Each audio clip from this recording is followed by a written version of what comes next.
In case you ever wondered what Marilyn Manson looks like without the makeup, there you go. Man. Oh, dude, you were talking about your mom's spoon being over capacity.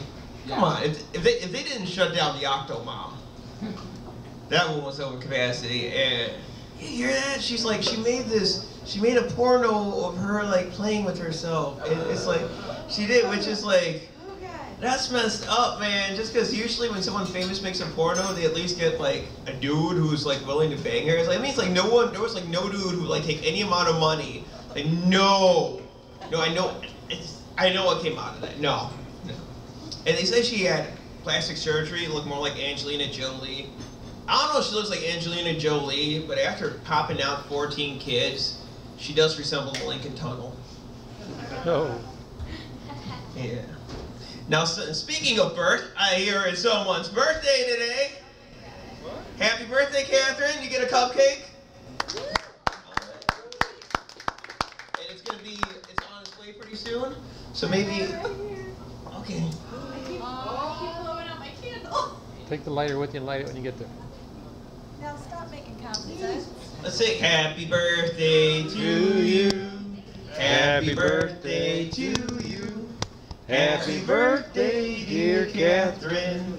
Happy birthday to you. All right, her lungs still work. Give that round of applause. Coming all the way from the beautiful city of Rockford, Catherine's lungs. And I do want to remind you that it's a free show, but two things. One, it takes comedians, and two, it takes venue. For hard traveling comics, we have that big old donation cup thingy.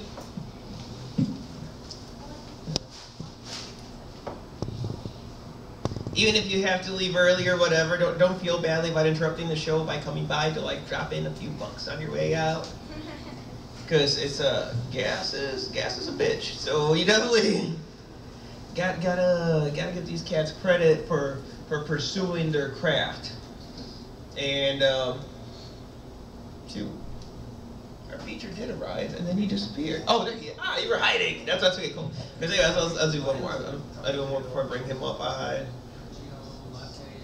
Now, I heard about 50 Shades of Grey. Anyone read that? 50 Shades of Grey?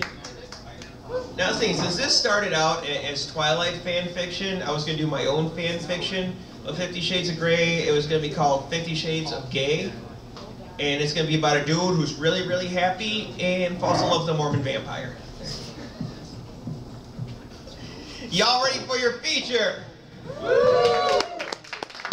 This next gentleman coming up to the stage, definitely a star in Chicago.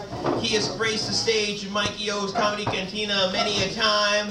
A veteran of the game. He's been doing this probably longer than I have. Please welcome to the stage, the very funny Chino Latino, Luis Gwen! Bookworm.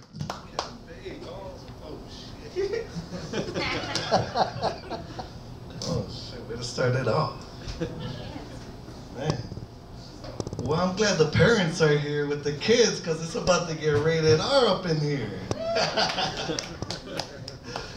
Like Marco said, man, I'm from Chicago, and we got some crazy weather in Chicago, and it's led me to believe that the hardest job in Chicago got to be the weatherman, because the weatherman don't know shit.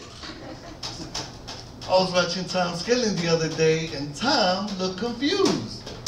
Tom was talking about we're gonna have a high of 90 with a low of 30, and a possibility of sun, rain, sleet, hail, and snow. And my arthritis tells me it's gonna rain. That's when I was like, arthritis, doesn't he use a Doppler radar? That's why I don't even watch the news anymore. And I just stick my head out the window and be like, damn, I need skis. Let me take some of this suntan lotion just in case.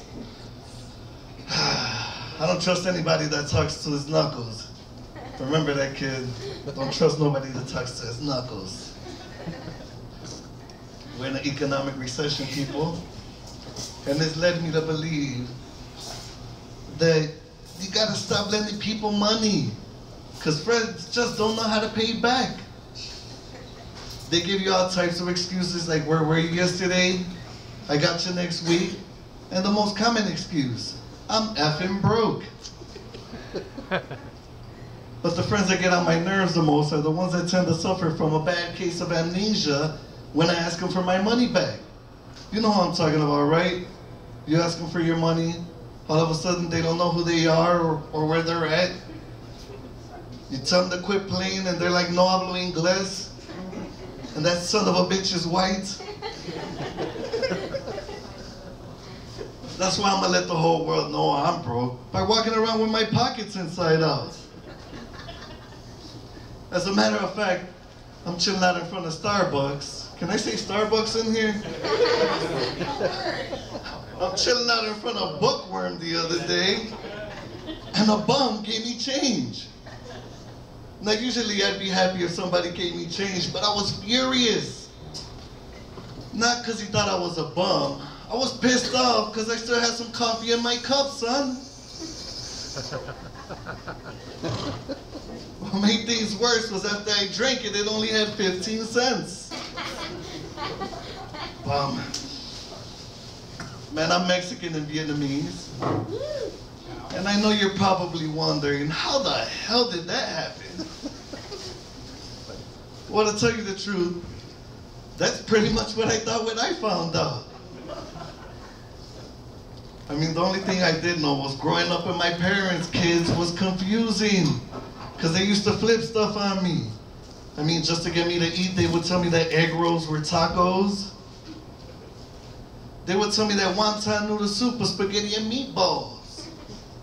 After hearing stuff like that, I didn't grow up to be your ordinary kid. I would walk into my school cafeteria with 2 pencils talking about what we're gonna eat.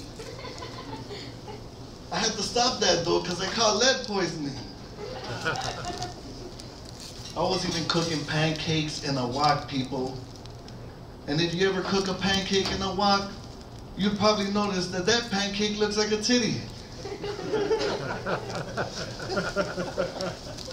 It probably explains why I love throwing syrup on my girlfriend's breasts. Sorry, kids. Heard worse. I grew up in the ghetto, everybody. And everybody in the ghetto got nicknames. People knew me as El Chicano. People knew me as Egg Foo Youngster. But I was best known as a fortune teller, because I used to sell dime bags with fortunes in them. Yeah, you'd ever buy a dime bag off me, you'd probably read something like, I see a bag of Oreos in your future. And you're probably not going to remember reading this in about 15 minutes. Those were the good old days, chilling out on the corner, selling 2 bags for 15 yen. Yes, people, I said yen. We got a weak dollar right now. I want to get paid in yen, euros, and shit, I'd even take a peso right about now. Oh, man. My parents, they're crazy, I'm telling you. They would always give me these crazy excuses for whooping my ass. My mother would always be like, son, I hit you because I love you. And believe me, you're going to thank me later. And that's when I thought, Mom, you're retarded. Did she really think I was gonna thank her for hitting me on the head with a wrench? More like, thanks for that brain aneurysm, Mom. And my father, he was this short Asian guy. He'd always be like, son, this is gonna hurt me more than it's gonna hurt you. And that's why I was like, how the hell did it hurt him more than it hurt me when I was the one with the footprint on my butt? Oh man, I'm a father too now. And my son's crazy, man. He gave me a gift the other day. And I was like, thanks, son, but isn't this the video game you wanted? That's when I was like, I know he was buying me stuff knowing he was gonna use them, because he also bought me a pair of shoes that were his size. So to teach him a lesson, I went to his birthday party and bought him a pack of Newports. Messed up thing is he started smoking them. I guess I'm upset because I never got my own gifts. Even when I was young, I never got my own gifts. My parents gave us family gifts. On Christmas, when other kids were talking about I got a Nintendo, I was talking about I got a lawnmower. When my father told me to go outside and play, he meant mow the lawn. As a matter of fact, my parents still give us family gifts. I went over for Christmas last year, and my dad was like, hey, look at the new screen door. I was like, that's awesome, Dad, but I don't even live here anymore. I love my father, man. He always gave me the greatest advice. He would be like, son, find yourself a good woman, find yourself a smart woman, and find yourself a rich woman. But most important, make sure them three never meet. Man, ladies, why the hell do you always get mad when you see another woman wearing the same stuff you got on? I was at the club the other day and my girlfriend was like, oh, hell no, I know that girl does not got the same baby fat dress I got on. And at that moment I was like, does she really think that baby fat only made one dress?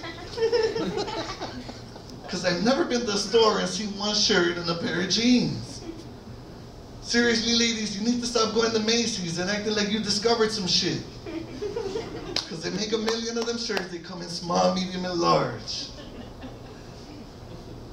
Ladies, when you gotta pee, just get together and go have conversations. But I figured out when you got the doo-doo, because you go by yourselves. Guys, if you're ever chilling with your girl, and all of a sudden one of them gets up talking about she gotta use the payphone, and you know she got a cell phone, she got a doo-doo. Oh, that's horrible. 34-year-old man saying doo-doo. You can say shit. Shit. Oh, man. I hate reading the newspaper because somebody always got to come up and ask me if they could check out their horoscopes. Now, if you ask me, horoscopes are a bunch of BS. They tell you positive things about your day to make you feel good about yourself, like the yellow stars, blue moons, and green clovers are gonna make your day magically delicious. What I'm waiting for is for the newspaper to start printing some negative shit. Like you're gonna lose your job. You're gonna catch herpes. Or a Gemini is gonna stab you in the back. People ain't gonna wanna read your paper anymore. You could be at work and be like, yo, Bob, you want to check out my paper? And he's going to be like, hell no, I caught herpes reading that shit last week. I am straight. I got off stage the other day, and some lady told me to keep my day job. And it hurt my feelings, because I got a shitty day job. But I really hate when people try to hype their job to be more important than it really is. The other day I asked this dude what he did for a living, and he was like, I'm a technician at Subway. That's when I was like, that's dope, you fix the ovens at Subway? He's like, no, I'm a sandwich technician. I was like, dude, there is nothing technical about making a sandwich. I mean, did you go to DeVry to learn how to make that cold cut combo? People, seriously, if you flip burgers at McDonald's, it doesn't make you a chef. It makes you the burger guy. Man, but before I go, they say black people love chicken. And it may be true, black people do love chicken. But Mexicans, we love chicken way more. Because not only do we eat chicken, we live with them motherfuckers. If you ever go to Mexico, you might catch my cousins playing tag with chickens. Shit, you may even catch me on the sofa smoking a joint with a chicken. As a matter of fact, I chew with chicken so much, I'm even fluent in chicken. I'll be like, bark, bark, bark. That means here, Felipe, hit that shit. But little does Felipe know that in about 15 minutes when I get the munchies, I'm gonna eat that motherfucker. All right, Bookworm Cafe, that's my time. Give it up for your host, Marco.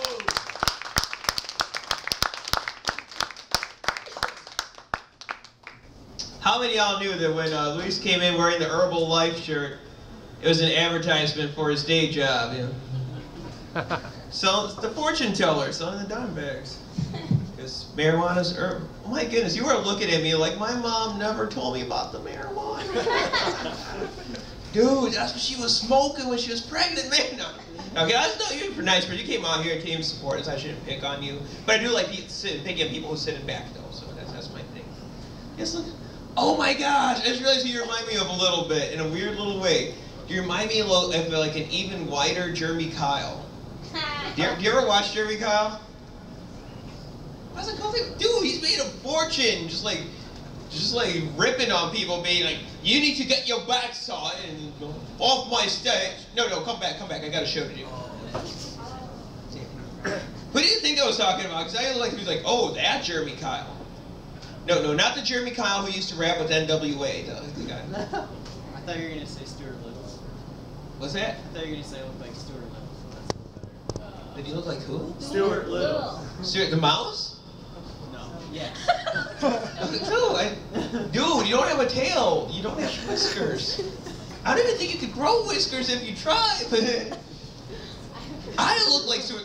I'm furry, man. I look like Stuart Little. And besides, your arm's not shaking. I'm good. Oh, look, shake my. That's awful. Yes, honey, who did the voice for Stuart Little? Indeed. Oh man, Luis was talking about white dudes claiming to no hablo inglés. You know what? My buddy Scott and I did a show the other night where we actually did have a group of white dudes who didn't speak English, and I was like ripping into them and like, oh man, you guys are too good for the comedy. What do you call a white dude who doesn't speak English? Spanish. Yeah, Espanol. They were from Spain, so. So yes, I ripped on these poor dudes for nothing. But I'll ask this. I'll ask this before I bring up the headline. I'm curious. You got any Harry Potter fans in the crowd? Really? All right. Yeah. See, I never got into that whole thing. I wasn't buying it. This dude's supposed to be the most powerful wizard in the world, right? He can't even fix his own eyesight. Can't even like zap himself a pair of contacts. Fucked up. Man, and the worst thing is like when the kids get all excited and have me like, I'm gonna be Harry Potter, and they just don't know how to rock the costume and just end up looking like albino Stephen Urkels. It's a sad thing. You need to get those kids hooked on some 50 Shades of Grey is what I'm saying. Y'all ready for your headline?